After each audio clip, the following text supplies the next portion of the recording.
Windows are a very important thing in a car, but that's only if they, well, go down when you want them to go down. So that's why we're going to be fixing that in this video, along with a couple other things, like these door seals, along with the radio, which doesn't seem to respond when you press it. This HVAC faceplate that's definitely seen better days. The two different colored turn signals, and the turn signal not working. And finally getting a replacement for this dipstick, along with a couple of other things that need to be done on this car. Now there's a couple other problems that this car has, but a lot of those are going to be fixed in a different video, like the shocks and the crack in the back window and a couple of small things like that. Now the reason I think these windows aren't working very well is because this door seal was not there when I bought the car, and this is just full of dirt and leaves. So I'm going to try to get the door skins off, and I'm going to clean out in there as best I can. Alright, so we're going to start with the door cards, because the windows are the most relevant issue to me at the moment for daily driving this car. So the first thing we need to do is get the door cards off. So to get the door cards off, you have this clip right here, you've got a screw underneath here, and you've got a bolt underneath this lock, or a little screw underneath this lock. And you should be able to pull the door card off because the rest are clips holding it on. So I just have myself a little chisel right here, and I'm going to try to get underneath this clip and pop it up. There we go. And that reveals a screw that we need to take off to get this door card off.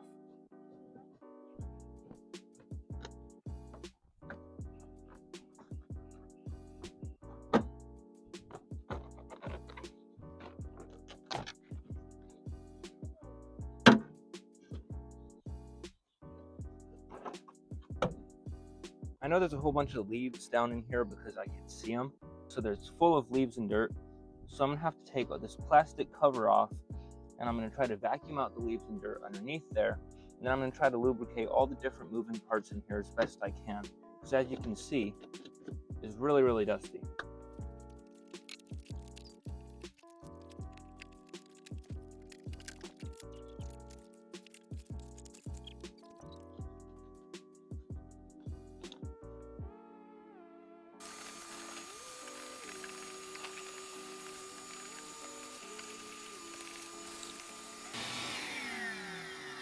So I'm vacuuming,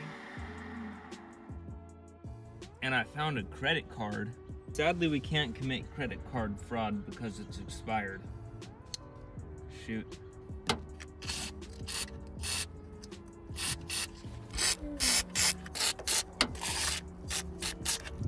All right, so now we could take a look at the difference.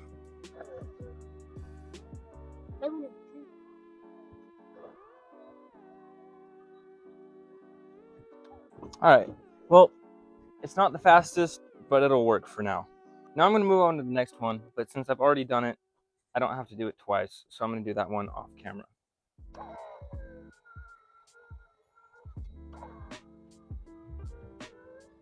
So now that the windows work, let's move on to the radio. Now let me show you what happens and why the radio isn't working. So I turn my key on, and you can see that the radio turns on, and everything looks good so far. But when you press the source button, it doesn't do anything. You press the mode button, you try to adjust this, it doesn't move. So we gotta fix that.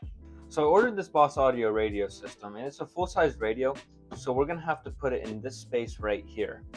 Now it has full touchscreen and full Bluetooth and everything like that, so it should be really nice to daily drive this car. Now let's get it open and see what we're working with.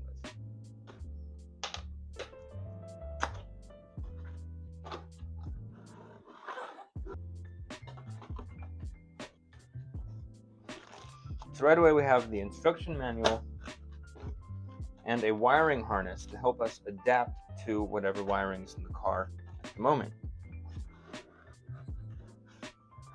And here it is. This is our radio right here. It feels pretty nice. It's got all the different buttons here. It has a microphone and an extra adapter here. Now, in order to get this in the car, we have to take out some panels. So let's get to that. All right, so the first thing I'm going to do is remove the center console. So I'm going to start by removing the shift knob, removing this bolt in the little cup holder here, removing these two in the actual center console compartment, And then this one right here, along with another one on the other side. And then you can wiggle this up, and you have to maneuver it past the little knobs, and then unclip these two clips here. And your center console is ready to remove from the car. Now next up, we have to remove this trim piece so we can get to where the radio goes. So first, you have a bolt right here, and a screw right here. And then I know you pop out these vents somehow. They say you put it in and you pry.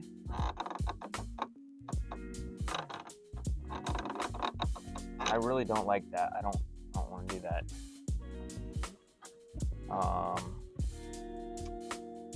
Alright, so after consulting the forums, I realized I was doing it wrong. And you just want to pop out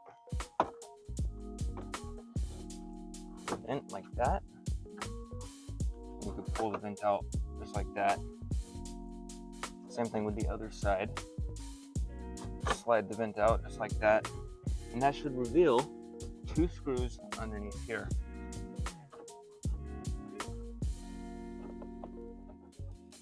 Now, we should be able to just pull this thing off. There's going to be two plugs behind where these buttons are. Alright, and you're going to want to unplug your radio. There we go. Now it looks like this plug has been, well, it's not a stock radio, so we might just be able to plug and play with our new radio. But first we have to figure out how to get the old one to fit in here. Alright, so this is the piece that we have to modify to get our radio to fit. As you can see, this screen, it goes in there. So, what I'm going to do is there's these two screws here. I'm going to try to pull this piece out and figure out if we can get this radio out.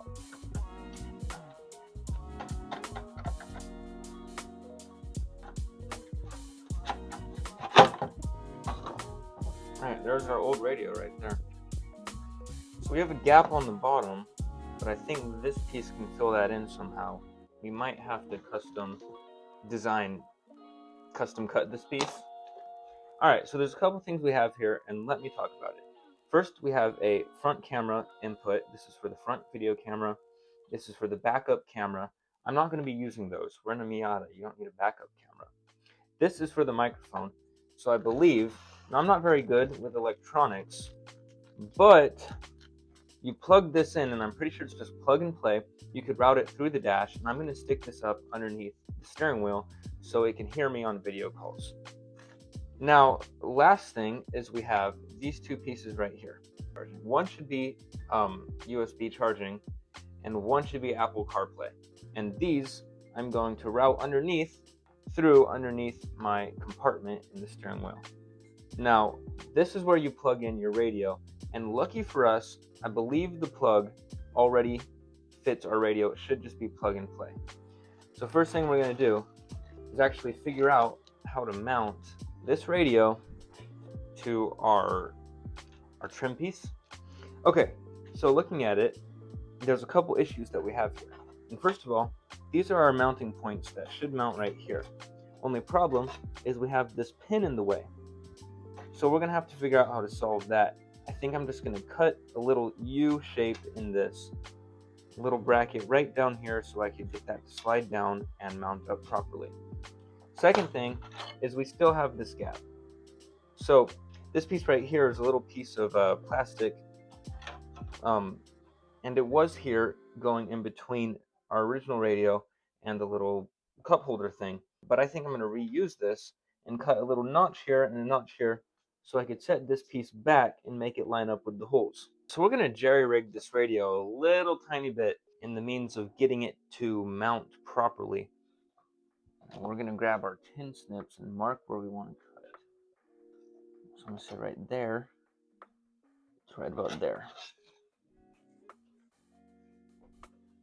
Now we are just going to grab our tin snips. Do one cut.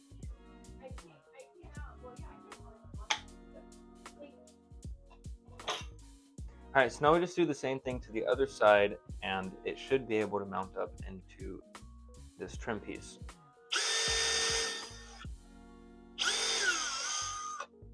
Alright, so the plan is to cut some notches into this piece to cover up the gap that we have, and it should be able to just bolt right on. So as you can see, there are some gaps because I'm using the piece that was in the car already, but you're not going to be able to see those gaps when it's in the car, so it's not going to bother me too much.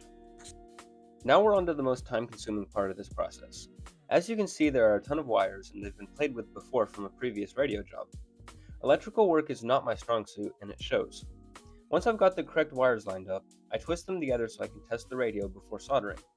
There wasn't much information on which wire goes where, but I did find this diagram, and it seemed to work just fine. Alright, so here's where I'm at. I've got these all just twisted together and then wrapped up with tape for now, just to test this. There's a couple of different things that I don't have plugged in, like the antenna, because I don't have an antenna in this car. Rear camera, power out.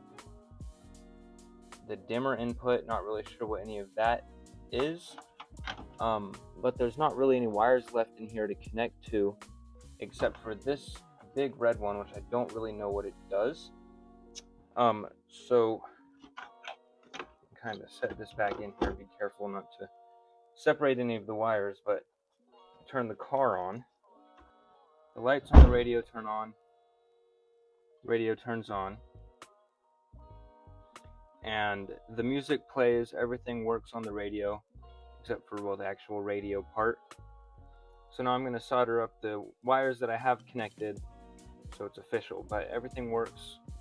Now that our radio works, we can solder up each wire and add a heat shrink before cleaning and organizing the wire loom.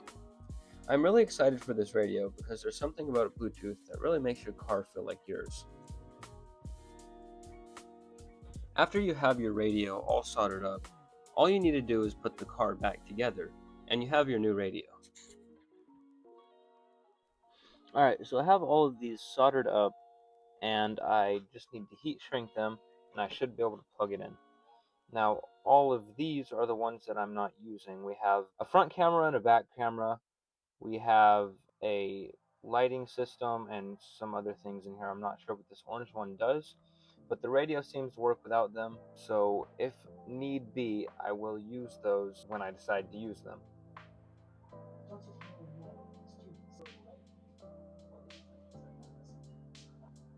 Alright, so now we can do the last piece of the puzzle.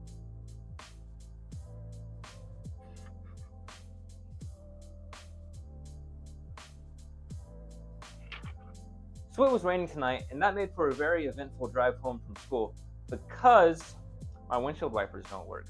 So I think it's finally time to replace the windshield wipers on this car. Now this should be one of the easiest things we do in this video so far, because to get these off, you just twist them up and push down, and the windshield wipers are off. And now to replace these, you just stick them on and then pull them up and over.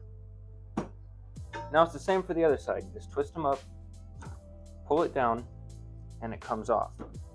Then you get our new one, just put it in, and you just slide it up into place. There we go. We're finished. Alright, so now it's time to tear into these miscolored lights. Now there's a couple reasons I'm fixing these. First of all, because the lights are miscolored and it doesn't look great. And second of all, the blinker doesn't blink. As you can see in this clip, I have the hazards turned on and only one works. It's a fairly easy process to remove these lights. There's just 2 screws on the outside, and then you can twist the light bulb off. Now, onto this side, it's actually funny. You could see that this orange light, well, it's not actually orange. It just got a bunch of water in it, and it ended up rusting, causing the light to turn orange. So originally, it actually was white.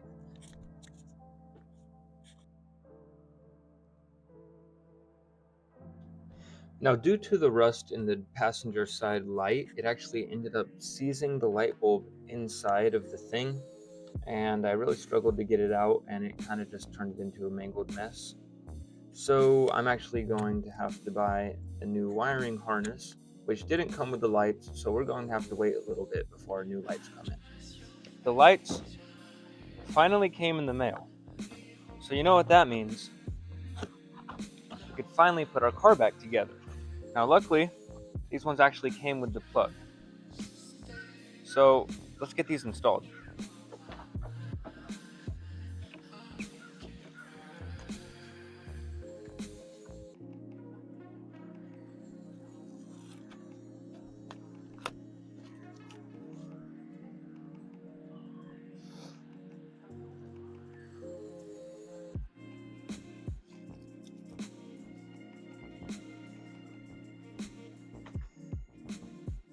Beautiful.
Designed this speaker to amplify my thoughts so people will quit asking me for sandwiches.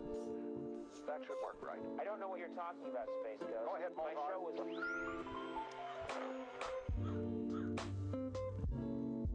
So this is an aftermarket faceplate that I bought off of Amazon for 17 bucks.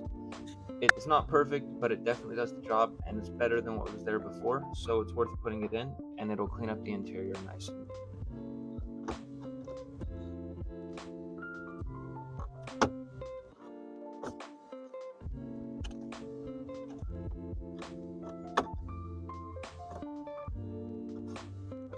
Yeah, we poked you with sticks till you fell down.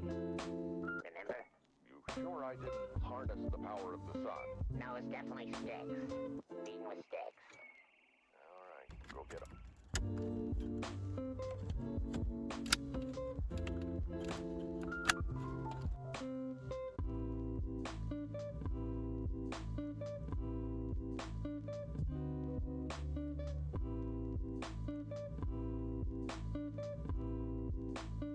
And last but not least, we have this oil dipstick.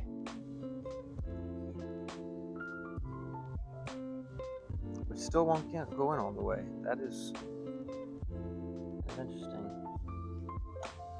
How's it going, man? Okay, so it turns out I had the right dipstick all along. It just wouldn't go in all the way, which is a good thing because I can return the new one. But it's a bad thing because why won't the dipstick go in all the way? That's a good question. So I'm gonna have to figure this one out. Okay, so what I ended up doing to make this fit is I bent the little tip in so you could just slide it in and it goes over. There must have been something down there blocking it. I'm not sure. I thought the show was over. So I took the car for a drive and ended up spraying coolant everywhere. So what I did is I felt this hose and there was no pressure in it and it wasn't hot. So I'm going to take it off and I'm going to spray it out with a spray gun. Now unfortunately the audio for this whole section isn't here, so you're just going to have to use your imagination.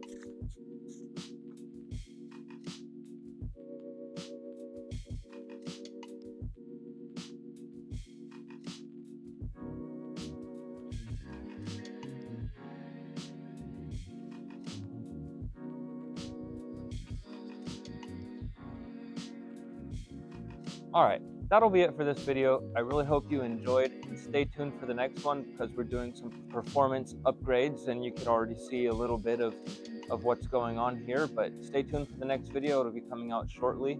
Yeah, I really hope you enjoyed, and I'll see you next time.